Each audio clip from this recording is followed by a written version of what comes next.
Hi, I'm back in the driver's seat. But you know what? Earlier I had made a little clip on driving etiquette. But then I thought to myself, there's something missing. And that was about certain checks and pre checks that you need to do, and it's necessary before you start driving. So I thought, why not touch upon that? So these are certain basics that are taught, at least in the driving schools that were there a couple of years ago. And when I'm saying couple of years, I mean at least 15-20 years ago. There are certain basics which are there. It's a part of an SOP, which is standard operating procedure, and it's there so that it helps you form a link between your thought process, your body, and the car. So there are certain checkpoints, or shall I say, there are certain tick marks that you need to do on that checklist of yours. First of all, when you get inside the car, your vehicle, whichever it may be, first and foremost, wear your seatbelt. Very, very, very important. Now, I've seen people in India especially, great characters, I must tell you. Because it's a rule and you'll get fined, they wear the seatbelt. They don't care about their life. They don't care about anybody else in the car. It doesn't really matter because it's very cheap, for them.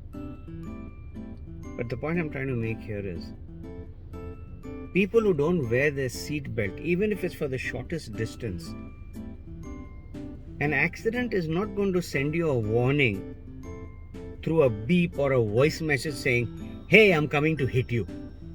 It will happen in a flash of a second. You won't even know what hit you, and you would have snapped your neck. If it's not the neck, you would hit yourself on the steering or with the impact on the windscreen. It could be anywhere. And there's something called the whiplash effect, because when there's an accident, the body tends to go forward and then go back. Your neck can break, and that's why they have this seat or this little cushioning over here, the headgear. Some people even take this out because they find it uncomfortable. It's there for a reason. And many people don't know this also. Nowadays, everyone rolls up their glass, their windows, and they drive with the AC on, and especially because of the pollution. This headrest, and you see this little iron, this bar that goes inside the seat, it's got a pointed edge on one of them. Do you know what's the reason for that? It's actually meant to help you break the glass in the event that you get stuck because of an accident.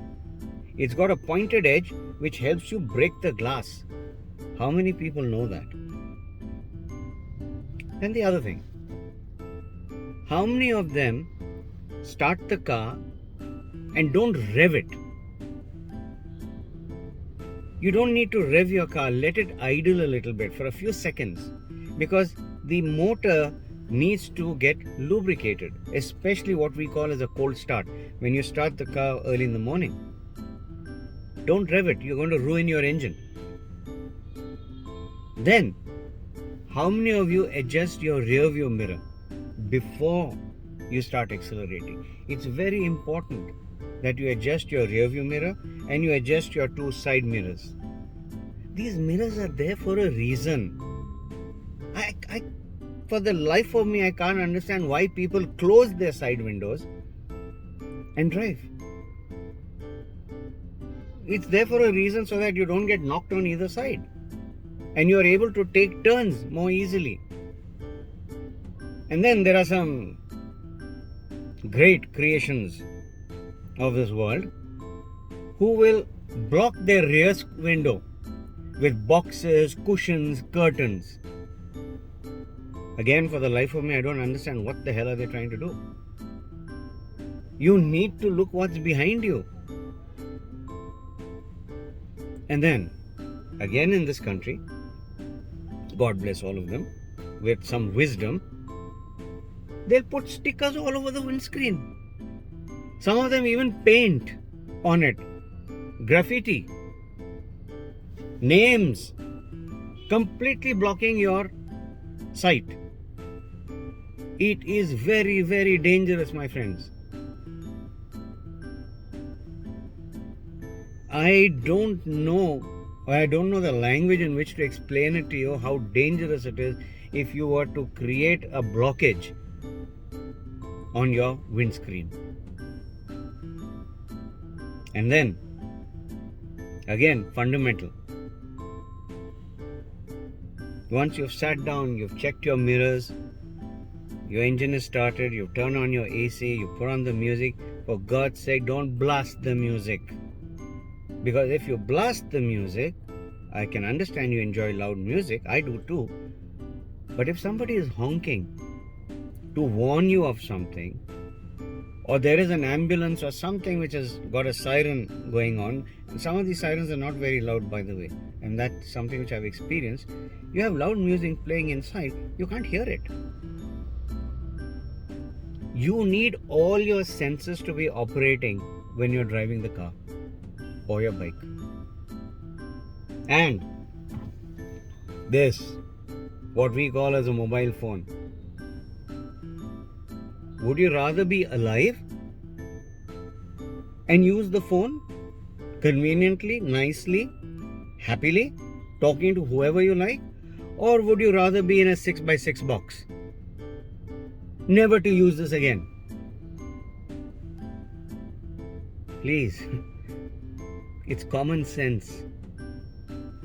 Nowadays cars have got Bluetooth wireless. Why can't you use the Bluetooth wireless? Why the devil do you have to hold it to your hand and drive with one hand? Sometimes I fail to understand human beings, especially Indians. I mean, when facilities are given, why don't you use it? Rear view mirrors, side view mirrors. All these are there to help you. Now, I'm reversing the car, I'm using it. I'm safe, I keep others safe. And that's the whole point. That you be safe and keep others safe. You got to reach home in one piece to your loved ones, to your friends, or wherever else you want to go. And then, when you're turning, why can't you use the indicator? It's there for a reason again. Use the indicator. People should know where you are going. Stop the car. Look around before you turn the vehicle. Anything can be happening. Listen to the warning sounds that are sounding in the car. It's there for a reason. But what do people do? They shut the warning sounds. They just shut it. I've seen people who don't want to wear the seat belt, but cars nowadays are manufactured in a way, again for safety, that if you don't wear your seat belt, it starts beeping. So what do people do? They get these little clasps, the clamps that go into the buckle. Sorry, the buckle which goes into the clamp, and the noise is cut off. So, I mean, what are we trying to do? What are we trying to prove out here? That you are macho? You are great? I mean, and you will survive every incident that may happen, God forbid, on the road? Don't push your luck and don't test destiny. Believe you me, you won't like the result. Be safe, drive safe, and use a little common sense, please. Give space to people to move away from you so that you get the space to move ahead. And like I said in my previous video also, how far are you going to get in a hurry? That too in a crowded city where traffic barely moves beyond 40 kilometers an hour. Where are you going to go? So, chill, take it easy, listen to some nice soft music, and drive carefully. And adhere to the rules. Rules are there to keep you and the others safe. Follow the rules. That's all it takes to be safe and to enjoy your life thereon.